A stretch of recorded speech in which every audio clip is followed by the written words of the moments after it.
Welcome to the lecture. आज का हमारा टॉपिक है setting up files and Maya projects. Maya अपनी एक अलग प्रोजेक्ट हिरार्की क्रिएट करता है क्योंकि कुछ प्रोजेक्ट्स इतने कॉम्प्लेक्स हो जाते हैं कि हमारे पास डिफरेंट नेटवर्क ड्राइव्स होती हैं जहाँ से हम टेक्सचर्स क्रिएट कर रहे हैं, जहाँ से हम टेक्सचर्स कॉल कर रहे हैं, कहीं से हम कोई दूसरी कैशे कॉल कर रहे हैं, कहीं से हम कोई एसेट रेफरेंस करवा रहे हैं।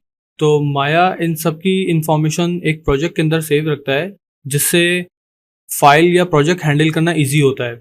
आइए इसको देखते हैं कि किस तरह से माया के अंदर प्रोजेक्ट हम क्रिएट कर सकते हैं। फाइल मेन्यू के अंदर आप आएंगे तो यहाँ पे आपको प्रोजेक्ट विंडो नजर आएगी, इसको क्लिक करें, आपके पास प्रोजेक्ट विंडो ओपन हो जाएगी। सबसे पहले यहाँ पे आपको लिखा हुआ नजर आ रहा है करंट प्रोजेक्ट। करंट प्रोजेक्ट में ये वो प्रोजेक्ट नेम है जो कि बाय डिफॉल्ट माया ने उठाया है। जो लास्ट मेरा सेव था वो उसने डेफिनेटली उठाया है। इसके नीचे लोकेशन है, ये वो लोकेशन है जो आपकी हार्ड ड्राइव के अंदर, जो लोकल ड्राइव है आपके पास, उसके अंदर आपने कहीं पे सेव की हुई है। देन उसके नीचे सीन्स का फोल्डर बना हुआ है, टेम्पलेट्स, इमेजेस, सोर्स इमेजेस। यहाँ ये आपको साथ साथ बताता चलूँ कि सीन्स जो बेसिकली यहाँ पे लिखा हुआ है, सीन्स का मतलब माया फाइल्स होती हैं, क्योंकि माया अपनी फाइल्स को माया सीन्स कहता है।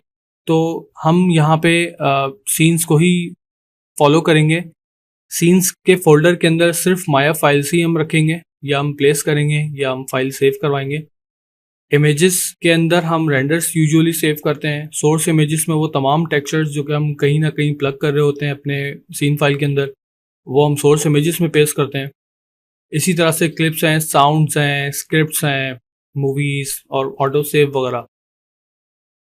कस्टम प्रोजेक्ट सेट करने के लिए हम यहाँ से न्यू को क्लिक करेंगे तो ये इनेबल हो जाएगा रीनेम करना। मैं यहाँ पे कोई रीनेम कर लेता हूँ, करंट प्रोजेक्ट,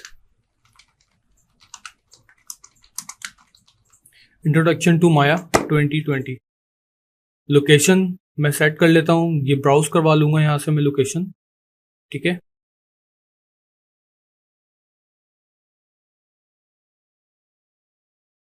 फोल्डर आपने ओपन कर लिया, फोल्डर ओपन करके आप इसको फोल्डर सेलेक्ट कर लें तो इसने यहाँ पे लोकेशन सेट कर ली अपनी, ठीक है।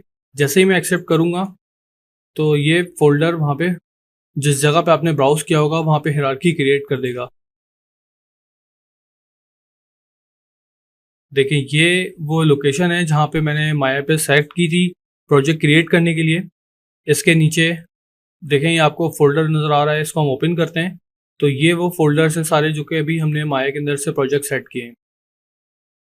अगर मैं कोई फाइल ओपन करना चाहूँ तो मेरे पास दो ऑप्शन है कि फाइल के अंदर से जाके मैं ओपन कर लूँ, या मेरे पास ये जो सामने स्टेटस लाइन के अंदर जो थर्ड ऑप्शन है, फर्स्ट, सेकंड एंड थर्ड, इसको मैं क्लिक करूँगा। आपको कोई भी ऑप्शन के बारे में जानना हो कि ये ऑप्शन किस चीज़ के बारे में है या ये टूल किस बारे में, तो जस्ट आप उस पर माउस या कर्सर अपना होवर कर लें तो वो आपको उसकी टूल टिप दे देगा। जैसे फर्स्ट ऑप्शन है हमारा न्यू सीन, सेकंड है हमारा ओपन सीन, थर्ड है हमारा सेव सीन। तो यहाँ से आप ओपन कर सकते हैं। जैसे ही आप इसको ओपन करेंगे तो देखें आपके पास बाय डिफॉल्ट जो लोकेशन आएगी, आपका वो प्रोजेक्ट जो आपने अभी थोड़ी देर पहले सेट किया है उसके अंदर डायरेक्ट ये सीन्स के अंदर से रख के फाइल आपकी ओपन कर रहा है। अभी तक हमने कोई फाइल यहाँ पे सेव नहीं करवाई है जिसकी वजह से ये फोल्डर हमारे पास एम्प्टी है। बट जब हम ओपन करेंगे तो ये बाय डिफॉल्ट जो हमारा प्रोजेक्ट सेट हुआ हुआ होगा, हम वहाँ से इसकी कोई भी फाइल ओपन कर सकते हैं। प्रोजेक्ट्स की आप लोकेशन देख सकते हैं। करंट प्रोजेक्ट के नीचे देखें आपके पास एक ड्रॉप डाउन मेन्यू है। इसके अंदर जो डिफ़ॉल्ट प्रोजेक्ट है माया का, जब आप माया इंस्टॉल करते हैं तो उसका जो डिफ़ॉल्ट प्रोजेक्ट होता है वो प्रोजेक्ट आपका बाय डिफ़ॉल्ट सी यूज़र, जो भी यूज़र नेम है आपका, देन डॉक्यूमेंट्स, देन माया, देन उसके अंदर प्रोजेक्ट्स और डिफ़ॉल्ट, ठीक है।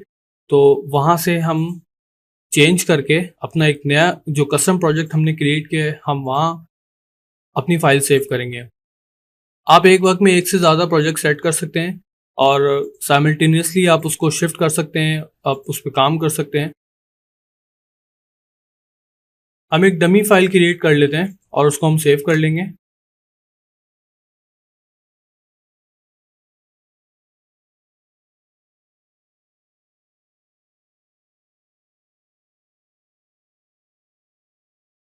ठीक है, लेट सपोज अभी हमने एक डमी फाइल क्रिएट कर ली, हम इसको सेव करते हैं।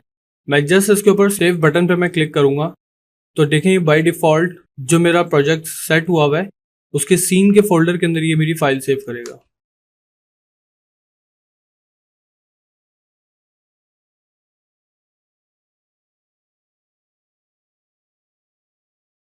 जैसे ही हमने फाइल सेव की तो आपने देखा होगा कि हमारे पास यहाँ पे कोई टेक्स्ट आया था जो कि फाइल इंफॉर्मेशन आई थी कि सेव किस लोकेशन में हुई है, जो कि अब यहाँ से जा चुकी है।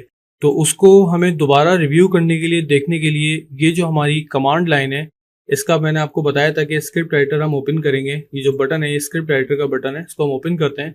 तो यहाँ पे जो जो ऑप्शंस हम व्यू पोर्ट में परफॉर्म कर रहे हैं उसकी सबकी डिटेल वो यहाँ पे शो करेगा।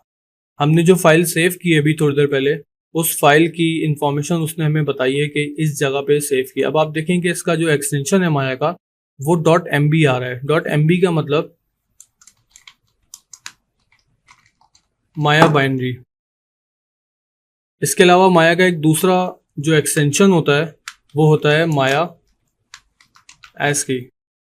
ठीक है, इन दोनों में फर्क ये होता है कि जो माया बाइनरी एक्सटेंशन है वो कंप्रेस्ड फाइल होती है और जो माया ASCII फाइल है वो अनकम्प्रेस्ड फाइल होती है।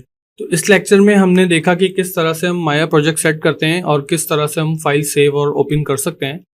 नेक्स्ट लेक्चर हमारा होगा नेविगेटिंग दी माया वर्क स्पेस पे, सो स्टे ट्यून।